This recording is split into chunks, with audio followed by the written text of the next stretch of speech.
Koos Guerrilla Warfare, Kings of Revolution by Peter POLACK. There are very few guerrilla leaders to have a popular song made about them nearly 100 years after their death. But this was just the case with the Afrikaans singer Bos van Black's 2006 album, Dilleray. Boer General Jacobus Hercules Dilleray, more popularly called Koos, a shortened Dutch form of Jacob, also widely known as Lion of the West or Western Transvaal, was memorialized by the song that attracted a groundswell of support from young South African Boers seeking a leader from the past.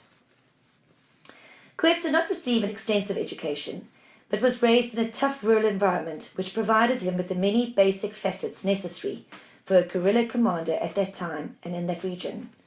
He became employed as a courier rider in Kimberley, famous for its diamond fields, which allowed him to develop skills of horse riding, local geography, and surviving in an inhospitable environment.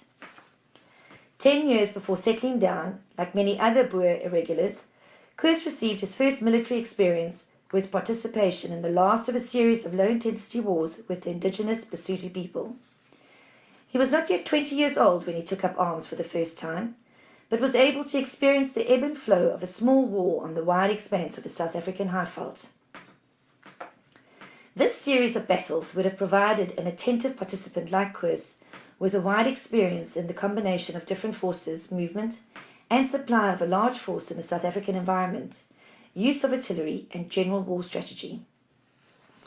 A significant aspect of the Boer irregular army of the time was the ability to have a large number of troops stand to, in a prompt and comprehensive fashion, upon the outbreak of any small or large conflict.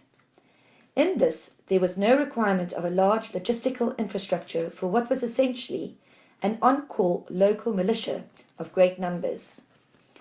Such a guerrilla army concept dates back to days of William Wallace and continues into modern times with the successors to Washington's Minutemen, the more formal National Guard of the United States. Koos's first experience as a commander in the field was at the siege of the British fort at Potchefstroom in 1880, where he was a subordinate to General Piet Cronje, with whom he frequently disagreed. Here he developed a healthy distaste for military operations at a fixed position over an extended period.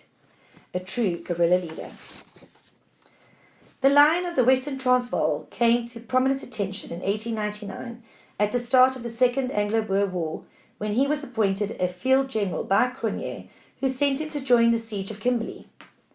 This appointment led to the first confrontation of the war when Koos attacked the British garrison and an armoured train at Kraipan, north of Kimberley. This was a classic ambush when the Boer force arrived at the place of attack before the enemy and made all necessary preparations to include destruction of rails to force a derailment and the telegraph wires cut to prevent effective reinforcement.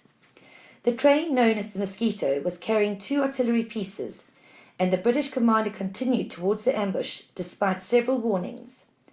The hubris of a well-armed occupying force. The awaiting Boers were warned when the locomotive ran off the rails, and instead of reversing the armoured train, the British force attempted to repair it, accompanied by the train's whistle blowing. The Koos Dilleray force then attacked the British from both sides of the rails in the late night of their arrival, and exchanged gunfire until the arrival of the Boer artillery, which destroyed the boiler of the locomotive.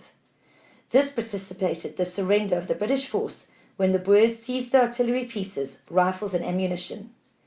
It was a classic guerrilla operation in familiar territory, facing an overconfident government force in the dead of night with little chance of retreat from the attack. While this may have been a shot in the dark, it was more likely a specific intelligence-driven operation by a local insurgent force, well informed by their urban and rural supporters. This resounding, though small victory drew support and confidence for Koos as a military leader that saw him to take on an increasing role in the Boer military hierarchy.